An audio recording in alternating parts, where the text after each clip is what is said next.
저희도 만들 때 지금까지 접은 걸 생각하면 한 2만 대 가까이를 접었거든요. 하루 종일 접어야 그 중에 딱 2대 정도 잘 나는 게 나와요. 이렇게 바쁜 와중에도 광희사업청 영상에 출연해 주시고 또 비행기도 만들어서 직접 날려주셔서 너무나 감사드립니다. 감사합니다. 네. 대한민국 국민이라면 한 번쯤은 이제 종이 비행기를 접어보고 날려본 이제 경험이 있을 거예요. 저도 종이 비행기 만드는 거 되게 좋아했었거든요.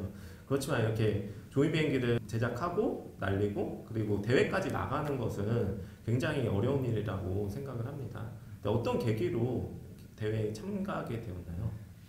이게 저 같은 경우는 원래 이제 케이블이랑 막 인터넷 방송 안 들어오는 시골에 살았었어요. 원래 이제 항공기에 관심은 많은데 뭐 재료가 마땅히 없는 거예요. 그래가지고 이제 주변에서 구할 수 있는 뭐 종이나 뭐 스티로폼 같은 것들로 모형 항공기랑 종이 비행기를 만들기 시작했었거든요. 근데 어느 날 당시에 제가 중학교 2학년 때쯤에 켄 블랙번이라고 그분이 원래 미국 공군 엔지니어였거든요. 그분이 이제 오래 날리기 비행기를 개발해서 실내에서 한 27초가 나는 걸 본 거예요. 그래서 이제 그걸 보고 종이 비행기를 시작해서 꾸준히 연구를 하다 보니까 올해까지 한 17년 정도 오랜 경력이 쌓여가지고요. 지금 이제 세계 대회를 다녀오고 이제 기네스북 기록도 가지게 되고 그런 이제 종이 비행기 전문가가 되게 되었습니다. 여자 컬링 국가대표의 경우 의성에서 선후배로 만나서 팀을 결성했잖아요. 근데 위플레이 분들도 혹시 팀을 결성하게 된 계기가 특별히 있나요? 저희 같은 경우는 이게 2015년에 국가대표 선발전 전까지는 얼굴을 한 번도 본 적이 없는 사이예요. 그러니까 이제 종이 비행기 국가대표 선발전을 할 때 종목이 3개가 있거든요. 이제 오래 날리기, 멀리 날리기, 보기 비행기 이렇게 3종목이 있는데 저 같은 경우는 원래 비행기를 오래 날렸던 경험이 있었기 때문에 이제 국가대표 선발전 진행에서 기술 고문 역할을 하게 됐었어요. 이제 그때 이승훈 선수랑 김용 선수가 각각 예선에서 통과를 하게 되면서 제가 이 친구들을 만났는데 이제 국가대표 선발전에서 이렇게 우승을 같이 할 거라고는 전혀 사실 예상을 못했던 상태였죠. 그런데 국가대표 선발전에서 각 종목에서 우승을 하고 나서 보니까 각자 학교도 다르고요. 좀 나이도 다르고 전공도 달랐던 거예요. 이 친구는 이제 원래 전자전기공학부를 졸업하고 공기업에 입사를 하고 싶어 했던 친구였고, 여기 있는 친구 이제 김영 선수 같은 경우에는 원래 체육교육학과 출신이어서 힘도 되게 좋았고 또 이제 졸업하고 사실 체육 선생님이 될 수도 있었던 사람이고, 저는 신문방송학과를 졸업하고 원래 PD 준비하던 사람이었었거든요. 근데 이제 종이비행기 대회에서 우승을 하고 같이 세계대회를 3박 4일로 갔다 오게 됐는데 이게 뭔가 그냥 애들 놀이 수준이 아닌 거예요. 사람들이 가족들과 함께 즐겨도 좋고 심지어 또 성인들이 즐겨도 좋은 굉장히 재미있는 이색 스포츠라는 생각을 하게 돼가지고 그때부터 우리나라에서 이런 재미있는 이색 스포츠를 보급하기도 하고 또 항공과학과 유체역학에 적용되어 있는 이론 같은 것들을 쉽게 이런 종이 비행기나 모형 항공기 같은 것들로 좀 설명해주는 사람이 되고 싶다라는 또 생각을 하게 됐던 거죠. 그래서 그때부터 3명이 같이 위플레이라는 회사를 만들게 돼서 본격적으로 종이 비행기도 연구하고 이색 스포츠 대회를 주최하는 사람이 되었습니다. 세계적인 대회에 출전하신 걸로 알고 있는데 혹시 몇 개국에 몇 명 정도 참가를 보통 하게 되나요? 네, 세계대회는 80개국 나라 사람들이 참가하고요. 전 세계 46,000명의 예선 참가자가 이제 2015년도에 집계가 됐습니다. 우리나라에서만 1,400명이었고요. 이제 국가대표 선발전은 각 국가에서 이렇게 3명이 선발이 되면은 이제 오스트리아에서 세계대회가 치러지고요. 거기는 약 200명 가량의 파이널 진출자들이 이제 함께 경쟁하는 그런 장이 생깁니다. 네, 꿈을 위해서 나아가는 것은 정말 멋진 것 같아요. 그렇지만 이제 종이 비행기 같은 경우에 한 번에 잘 만들면 좋은데 이게 한 번에 잘 안 만들어질 것 같아요. 무수히 만들어 보시고 무수히 좀 날려 보시고 이제 원하는 그 목표에 대한 목표를 이루기 위해서 굉장히 노력하실 것 같은데 혹시 어떠한 노력들을 하셨는지. 사실 저희가 종이비행기 잘 날리려고 유체역학이랑 항공역학을 이렇게 배웠다고는 말하는데 이게 장난이 아니라요. 실제 연구 자료들, 영문으로 된 자료들을 많이 수집을 해가지고 종이비행기 적용시키는 과정을 굉장히 많이 했어요.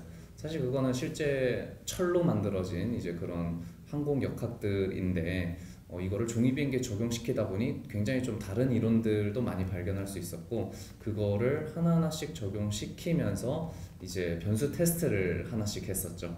그래서 사실 종이비행기도 뭐 그냥 뒤에만 올리면 그냥 위로 올라간다, 아주 단순하게만 알고 있는데 어디를 어떻게 얼만큼 올려야 되는지에 대한 그런 자료는 어디에서도 찾아볼 수가 없어요. 그래서 그거를 저희가 좀 이론적으로 테스트도 많이 해보고 하나씩 날려보고 또 종이 비행기 종류마다도 날리는 자세가 다 달라요. 그래서 뭐 부메랑 비행기는 뭐 세워서 날린다, 아니면 돌려서 날린다, 앞으로 직선 어디서부터 어디까지 직선으로 밀어 날려야 된다, 이런 것들을 어떻게 보면 하나하나씩 몸으로 익히는 것도 있고, 네, 이론적으로 익히는 것들도 있고, 그런 것들을 거의 매일같이 연구하고 좀 날려본다고 생각하시면 될 것 같습니다. 굉장히 많은 노력을 정말 하시는 것 같은데, 논문도 찾아보시고. 근데 이제 뭐 좀 그게 좀 잘 안 됐을 때 네. 그런 뭐 사례들이 혹시 있나요? 네. 사실 저희가 이제 경력이 그래도 5년 이상 그리고 10년 이상 정도 되는데 그때 실패했던 것들만 사실 셀 수는 없을 것 같아요. 그러니까 셀 수 없을 정도로 정말 많습니다. 그래서 성공하는 게 오히려 손에 꼽힐 정도인데 그걸 할 때마다 아까 이제 말했다시피 저희가 항공역학, 유체역학, 그러니까 이론적인 것들을 베이스로 해서 계속해서 동일한 그런 자세들이나 그런 것들 계속 시도를 해보고, 그 다음에 안 되면 또 이제 적어놓고 그걸 또 한번 브리핑 한번 해보고, 그러니까 셋이서 연구하는 시간을 좀 많이 갖습니다.